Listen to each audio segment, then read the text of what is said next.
Hello, my name is Ryan Colin, and I am a first year grad student at Boise State University in the online department. And this video is for my Human Development Through the Life Cycle course in my social work program. Uh, Course code is 512.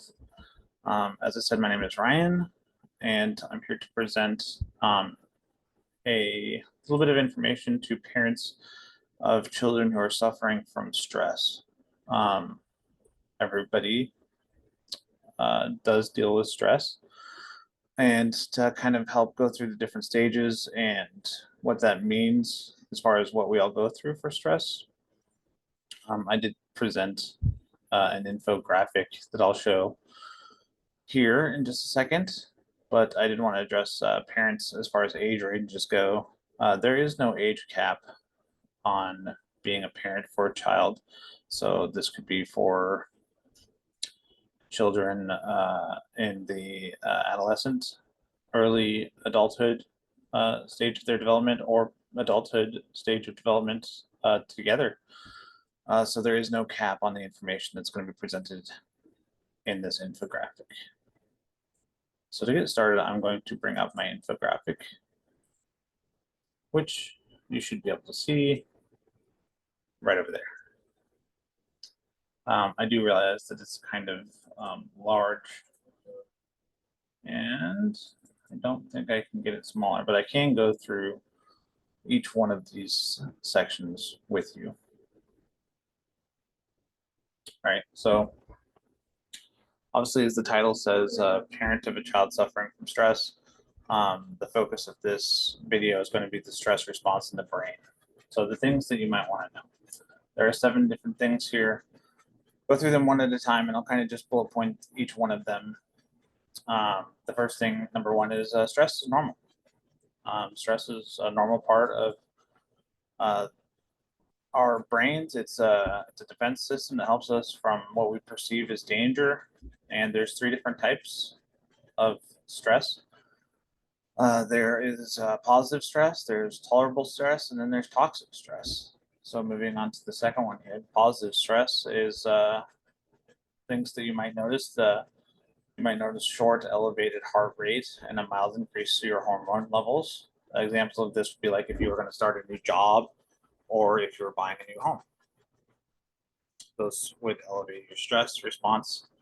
And I'll go through kind of more physically what that means a little bit later on here. The next kind of stress is tolerable stress, which is significant but temporary.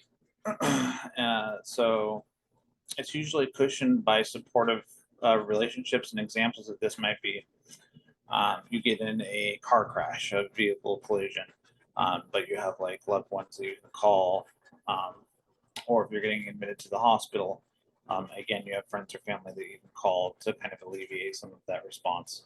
But while you're in it, those are kind of tolerable stress moments. And then the third kind of stress, which is number 4 in the infographic here, the yellow one.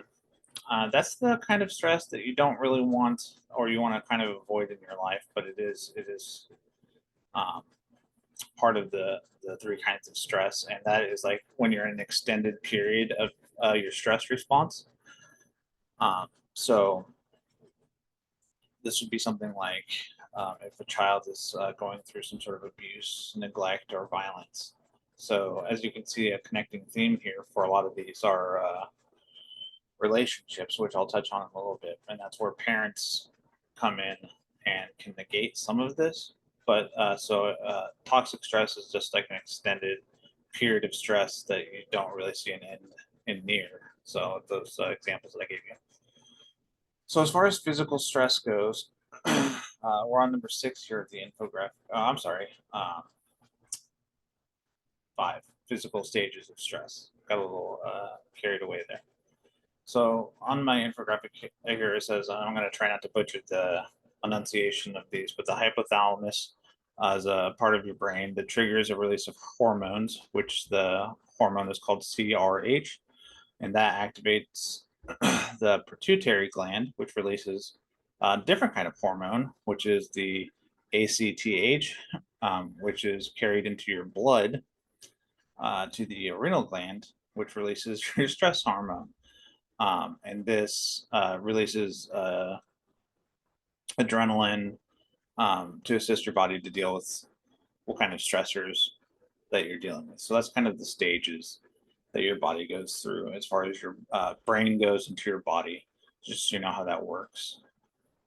And for the last part, I put signs for toxic stress because I thought that would be very important to help parents know, anyone who's trying to help someone to reduce these kinds of stress, what to look out for. Basically, you're looking for increased heart rate, blood pressure, or respiration. So if they're breathing really heavy, their heart rate's jackhammering, you know. If they're having sleep issues, nightmares, or big changes in their appetite, maybe weight gain, weight loss, something like that, that are substantial. Um, and steps to reduce toxic stress in your child's life. And these aren't, I guess, just specifically for your children because they are all applicable to yourselves as well. But number one is support and love. You know, I don't know if you recognize the common theme throughout here, but having a supportive and responsive relationship with caring adults um, as soon as possible has been shown to decrease stress levels. So I think that's number one, having someone to be there. And as parents, you're that person, you know.